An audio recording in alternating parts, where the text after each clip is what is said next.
Welcome to the History of Modern Politics. My name is Chris Spangle. Thank you so much for joining us here on the program. Joining me is my co-host, Matt Wittlief. How are you? I'm doing well. Thanks, Chris. So, History of Modern Politics is a show that Matt and I have been talking about, how long? 5, 6 years? Yeah, probably something like that. but to do it right, we never really had the time, and we both have made the decision that we're just going to do it. And the whole reason that we want to do the history of modern politics is that to understand the present, you must understand the past.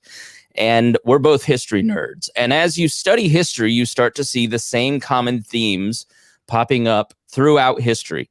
Everything is, I'm not sure who said the quote, but history doesn't repeat itself, it rhymes. And that is very true. And so when we started talking about, we actually did 2 episodes. It was called Defined back in mid-2018. And those are both posted on the free feed, which you can find at historyofmodernpolitics.com or wearelibertarians.com. And that they're both up there.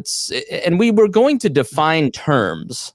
And the more we started talking about the definition of libertarianism, anarchism, conservatism, progressivism, the further the timeline started moving back. So it wasn't just 1994. We really needed to start in like 80, 94, and probably even further back. But there just has to be some starting point. And so the goal of the show over the forthcoming seasons and years is to essentially give a person who is interested in politics a background of American politics, its worldviews, and how our modern conversations have fully developed. And that is going to take shape through history and the different types of history, both intellectual history, social history, meaning what is the kind of life lived by the average person throughout history, what's called the great man of history, the theory of great man theory. Yeah, thank you. Where it's like, King Louis the Sun King, and he interacted with Henry the whatever, so there that kind of history is really kind of the course of most of history until the mid 60s, when there started to be more cultural history, which is a lot of anthropology and social history and economic history. And we're going to blend all of these different things and try to give someone a full understanding of how we ended up where we're at, both good and bad. My name is Chris Spangle, and I am the host. I am the founder of the We Are Libertarians podcast network. I am the host of the Chris Spangle Show and Liberty Explained and several other podcasts. You can find all my different projects at chris-spangle.com. And I'd love for you to go check out the Chris Spangle Show, which is a weekly discussion of politics and current events. And we do much the same thing, where we give you a full deep dive into politics, so you have a full understanding of what's going on, so you sound smarter when you're talking with your friends. And that's the whole goal of the entire network and all of our shows and this podcast as well. Now, Matt, I'm a libertarian.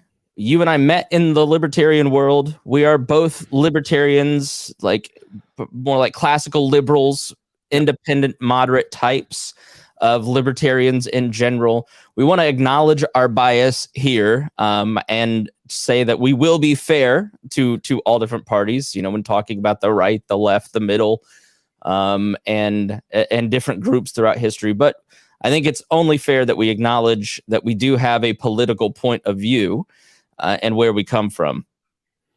Yeah, absolutely. And you and I, as you mentioned, got started of getting to know each other back 13, 14 years ago now, as I was starting to get more interested into politics, and I had started a blog, and you had just joined, actually had not even joined the Libertarian Party at that point yet. And then I was chasing you down, and you were chasing me down, and so we go back a while, and then put in our years in the trenches, if you will, and then in the party, both kind of lost interest, right? Exactly. And so there's an old rule in politics that hacks don't die. Political hacks just go off to study history, and we are continuing that tradition. That happens. It's so funny that I work on another history podcast called Leaders and Legends with Robert Vane, who's the former deputy mayor, former spokesperson for the Republican Party of Indiana. and he's great friends with all the establishment Republicans and Democrats, people like Ed Tracy, former county chair, and they just all get together at lunch and talk about history. They're like, could Thucydides have done this? I mean, it's very, what if Hitler had done that? They don't talk about politics anymore. You study history. And Robert said, I study history because I can choose the outcome now. There you go. That's frustrating. There you go. And so yeah, I mean, over the last few years, I've been, pursuing a few of my own little kind of pet projects and hobbies. And as you noted earlier, right, we've kind of had this idea percolating in the back of our heads for several years now. And I think, you've been doing a ton of reading. I've been doing a ton of reading, and now it's exciting to come together and try to start putting something together where we can help kind of folks learn that arc of history. And, neither of us are professional historians. So, disclaimer. So this is going to be, but we'll get in depth. We're not going to get nearly as in depth as you might find on other history podcasts or going in and reading, deep history biographies or overviews, right? But we'll help you find the resources that we're looking at, so that we can, share that intel and areas that you have interest get even deeper.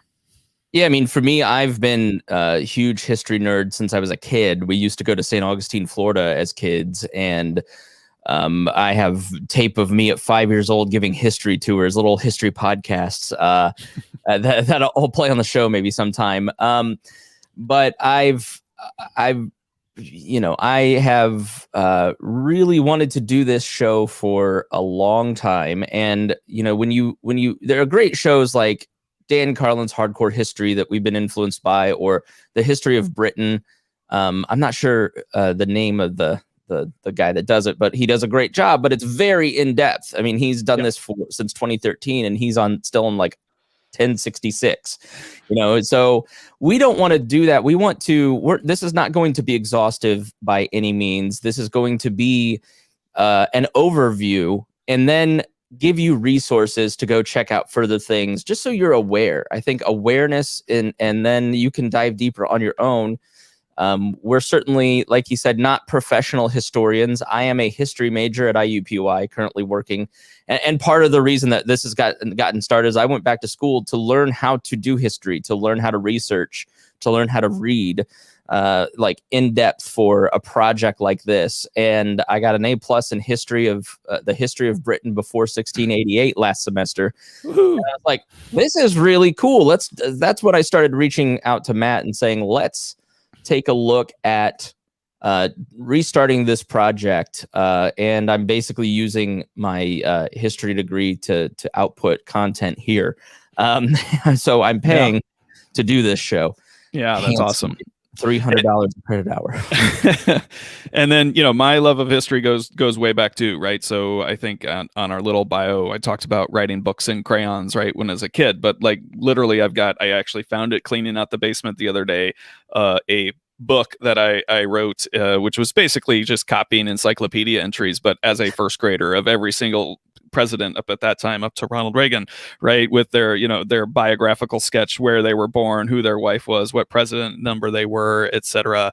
And I can remember every year when I was a kid, I would get the World Almanac. I don't know if they even publish these anymore, right? But I would just sit and read encyclopedias and World Almanacs and memorize flags and capital cities of all the countries around the world and things like that. So that love of facts and figures and trivia combined with the arc of history is something I've always been a fan of, and happy to come back to really sink my teeth into some history with you here, Chris. And you're working on a book. I don't know how much you want to say publicly about it, but we should tell people that. Yeah, sure. I mean, it's probably quite a few years out at this point, but I'm writing an alternate history book around. Actually, it follows the theory of the kind of the movements and changes of history, as opposed to the great man theory, of re-looking through the lens of American history under the context of what if the losing president, the second place finisher in all the elections, was actually the winner. And, I came up with that idea actually and started the project in 2016 when Hillary Clinton lost to Donald Trump. Will history remember Hillary Clinton? Right? Does history typically doesn't remember the losers, right? Now, she was an interesting character. And that got me thinking of like, okay, let's look at, all the names of the people who finished second place, right? And sometimes very close. And what if the world just changed a little bit? You would remember names that are basically forgotten today. And so this was an approach to bring those names to light, do some research on who these people are, who these individuals were, and then rewrite the lens of history through that without doing the butterfly effect, which makes it a very interesting thing, right? So that the general pulse and wave of United States history still kind of stays the same, but just with different characters and players at the top. So we have 4 goals for this podcast, and we want to state the overarching goals, and then we'll get into how we're going to execute them. So the first is to understand modern politics, and I think people have to have an understanding of how current arguments have developed, and people can learn a lot of insight by into current events by examining the past. The second is we want people to understand the long fight for liberty so we don't squander it. And that may sound excessively libertarian, but civil liberties, if you look at the arc of the last 50 years, personal liberty has greatly expanded in many ways that people on both the left and right enjoy, whilst a lot of other freedoms, maybe economically, have contracted. And so we want to give a good understanding of all of that. We want to define libertarianism, conservatism, progressivism, and the main 3 strains in politics today, and some of the lesser streams through intellectual history and the various different types of history. The study of history is historiography. I've never said the word out loud. Tough word. And we'll talk a little bit about that, because I think, like politics, when you pull out and examine your sources of am I just listening to the Daily Wire or Vox, maybe I should balance it out. History works much the same way. And lastly, we want to guide the listener to resources to learn more about the subjects briefly covered through this series. So you can go and dig in depth. For the first 4 or 5 episodes, I've read half a dozen to a dozen books, and we've listened to a bunch of podcasts and great courses and all kinds of different things. So we are going to guide you to a bunch of different resources and kind of tell you where the lay of the land is. Who's important? In medieval history, you should know Norman Cantor. Why is he important? Who is he? And how does he influence medieval history and your understanding of it? So that is that's an example of where we'll kind of tell you who's important and who's writing about the history that you just kind of gleaned throughout your schooling. Now we are going to start. So we'll talk about the outline briefly. You can see a very, very tentative outline at historyofmodernpolitics.com/about, and take a look at kind of the long sketch of the 4 seasons that we have planned out. It will change. We've, as every good plan doesn't hold together when it makes contact with the enemy. And so as we've started planning to do episodes 1 through 3 over the next couple weekends, that's expanded into multiple different shows. And all right, so this is all going to change a lot, but we wanted to give you a general arc of where our head is at and how we're going to do it. We will be Eurocentric, and we are acknowledging that from the beginning, because the goal here is to talk about American politics, and it's hard to separate American politics and the development of its government from Eurocentrism, specifically Britain. And so we are starting in Roman Britain, and starting with the experience of the average inhabitant of Britain in clan rule, and then talking about the development of British government and history until we flip over to America. We will not be Eurocentric the entire time. There's obviously, once you get to American politics, tremendous amounts of influences from Black cultures, immigrants of all different types and their cultures, and the blending of that together. Once we get there, we will talk about that, but we want to acknowledge that the beginning of this, when you look at it, will seem very Eurocentric, and we wanted to just acknowledge that, and just say that we have to have a starting point. We have to start somewhere, and that seemed like the most logical place, Matt.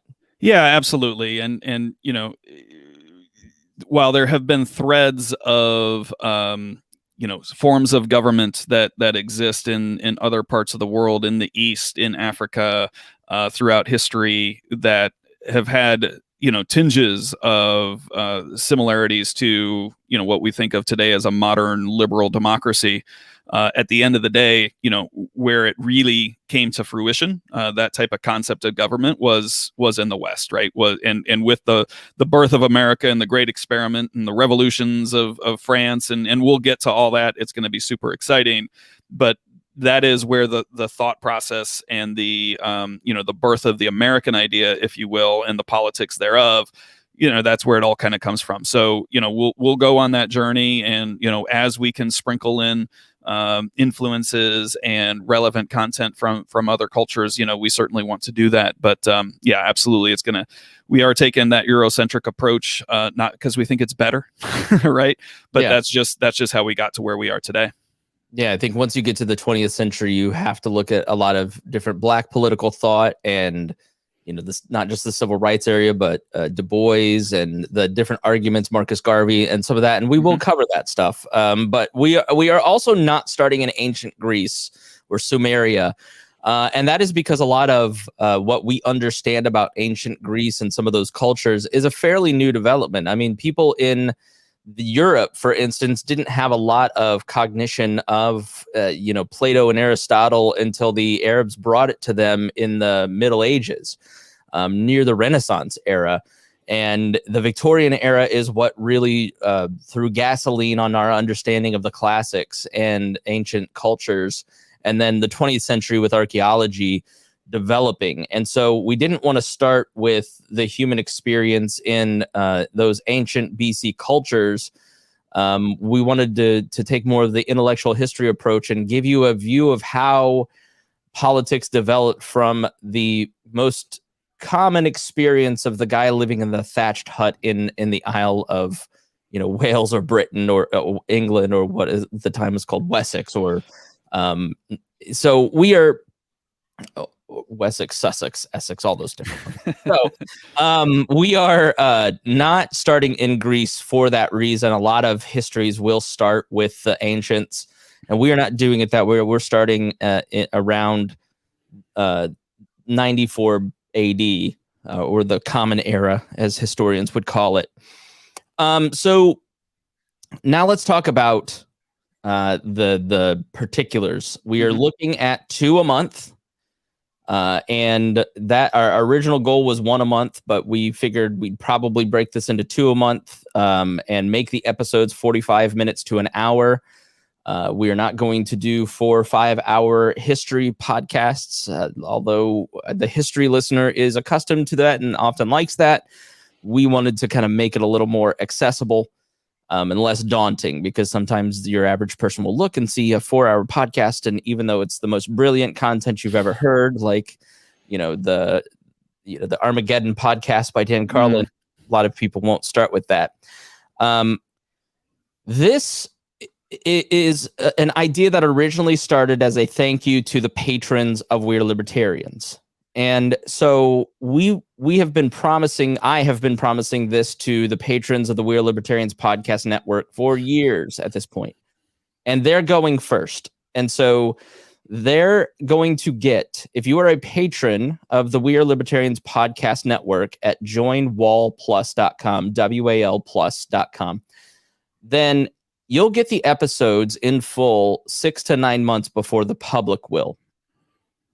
If you don't feel comfortable joining to get early access to the podcast, joining a support of the Libertarians, I get it. And so you can go to historyofmodernpolitics.com and join the Substack system there, and you can get the early access to these podcasts. If you are a patron on the We Are Libertarian side, you can have free access to the historyofmodernpolitics.com. Just shoot me an email. You're more than welcome to pay twice, but you don't have to. But if you are listening on a free feed currently, because we are in Apple, Spotify, there is a public free feed in Apple, Spotify, Google, all those different podcast players currently, as well as the public website. The reason is that as we promote this on my main podcast, The Chris Spangle Show, I wanted there to be a placeholder. So in a few months, when we start publishing this podcast to the public, then we already have a built-in audience. So, and I felt that would be in some ways less confusing. So if somebody just kind of randomly hears it on a show or sees us talk about it on social media, and then they go to their Google Player or Apple or Spotify, and it's not in there, that is kind of annoying and frustrating. And they're like, what the hell was he talking about? So there is a free podcast feed set up. It will not have the episodes for many months. If you are hearing this and you're on that feed and you want access to the podcasts, then you should go and join the We Are Libertarians Patreon or sign up at historyofmodernpolitics.com. So we will likely not start publishing episodes until 2022 on the free feed. But we are going to start publishing episodes here in the next couple weeks and get the ball rolling. So this will be a seasonal podcast. This is very, very research intensive.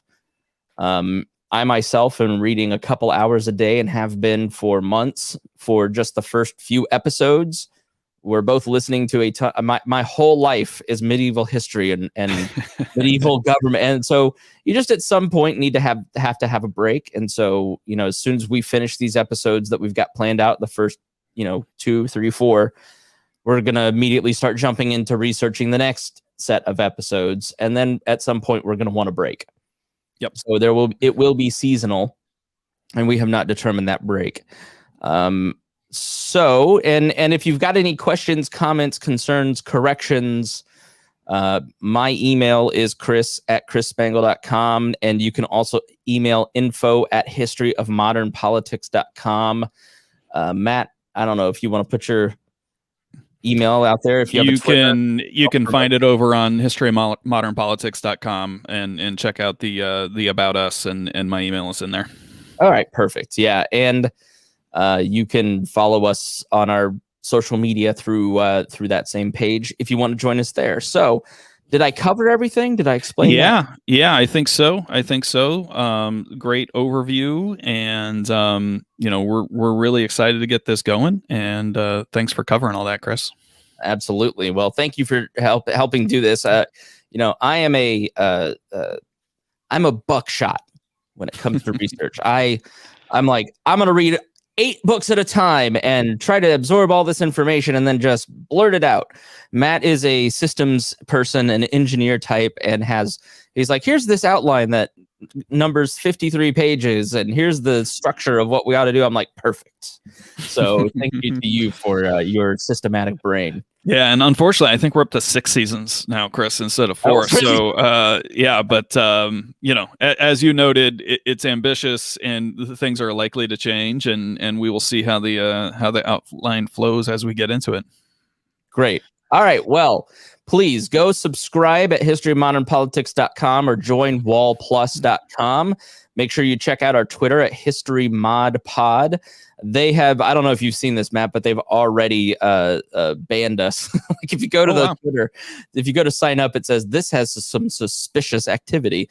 And we've literally put out 2 tweets. Wow. I don't know how these companies want anybody to use their product, but love for you to go join the free email at historyofmodernpolitics.com, and you can get notified when we start going public, or join the Substack or join the Patreon, and you can start getting the content as soon as in May of 2021. And with that, we say thank you, and we appreciate all of your support. And please tell your friends, have them subscribe if you know a history lover in your life. The best way, really the only way in the modern age now to promote a podcast like this is through word of mouth. So with that, I say thank you for listening, and we will see you again soon.